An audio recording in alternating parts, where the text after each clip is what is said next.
All right, let's talk about one of the most confusing parts of badminton, choosing a string, specifically a Yonex string. There are so many of them. How in the world are you supposed to figure out which one is right for your game? Well, today we're going to cut right through all that noise. You know the feeling, right? You walk into a pro shop, look at the wall of strings, and your brain just kind of shuts down. It's a classic case of too many options. All the flashy packages and technical names, and every single one promises to be a total game changer. I mean, look at this. You've got BG80, Aerobite, Nana G98, BG66 Ultimax. It sounds more like a list of top secret projects than badminton strings. It is so easy to get lost in all these model numbers, but I promise you, there is a super simple way to figure this all out. So let's break it down. Okay, for a second, let's just forget all the marketing hype. To find the string that's actually perfect for you, you really only need to answer 3 basic questions. Think of these as your compass. They'll point you in the right direction every single time. So here they are, the 3 big keys. First, thickness. Is the string thick or thin? Second, feeling. How does it feel when you hit the shuttle? Hard or soft? And third is tension.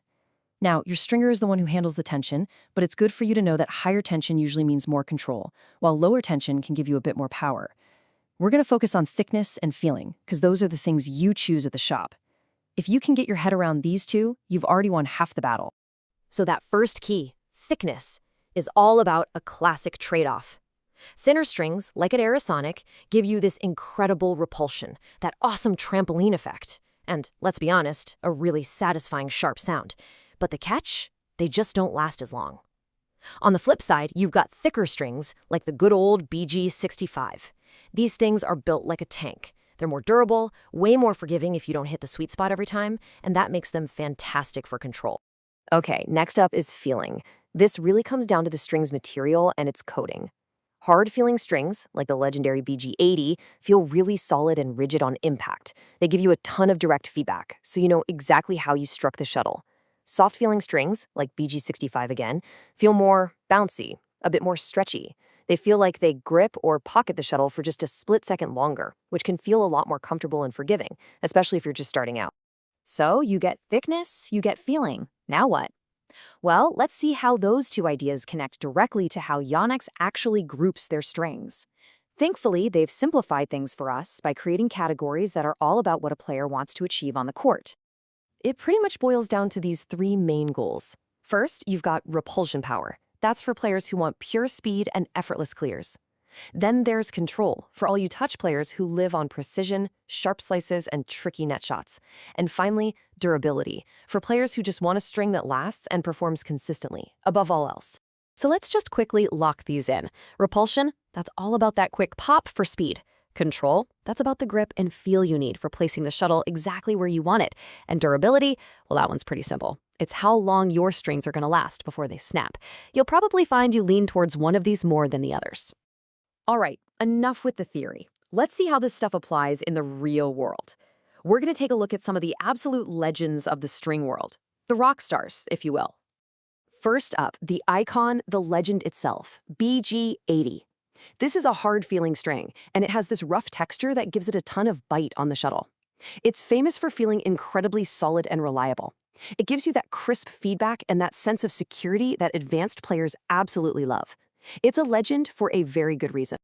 And then you have BG66 Ultimax. This is basically the poster child for repulsion power. It's super thin, and that's what delivers that incredible pop and that famously sharp sound. Seriously, the sound is amazing. The trade-off, of course, is durability. And if you string it at high tensions, it can be a little punishing if you miss hit. Now, here's where things get really cool and innovative. Aerobite. This is a hybrid string, which means it actually uses 2 different strings in the same racket. The main strings are thicker and have this sticky coating for maximum control. It's perfect for slicing the shuttle.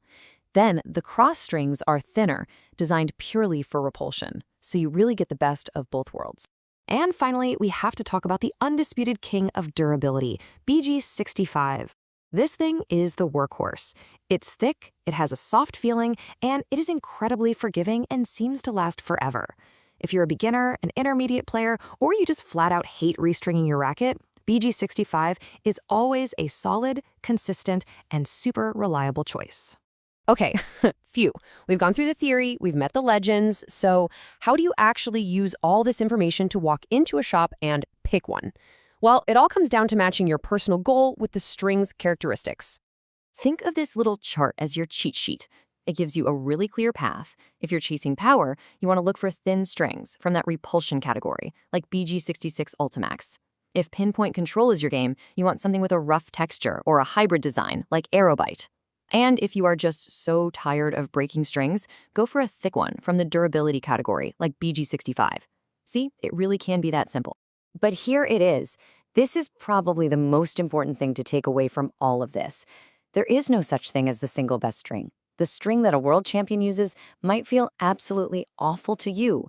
It is all about finding what works with your swing, your style, and the feel that you like.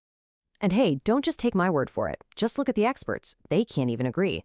Pro players like CKU and coach Alex Merritt, they both swear by Aerobite for its incredible control. But the guys over at clubrackets.com, they prefer the raw power of BG66 Ultimax. You know, it's a personal journey, and I'm actually on one myself right now. I've been using the standard Aerobite for a while, and I love it. But I'm really curious about the Aerobite Boost. It's supposed to have a harder, more direct feel. So yeah, next time my string snap, I'm definitely giving the Boost a try. It just shows that the exploration never really ends. So now you have the tools. You've got the framework. You understand the trade-offs between thickness and feeling, and you know the main categories. You've even met the legends. The only question left is, what are you going to try next? What's your string story going to be?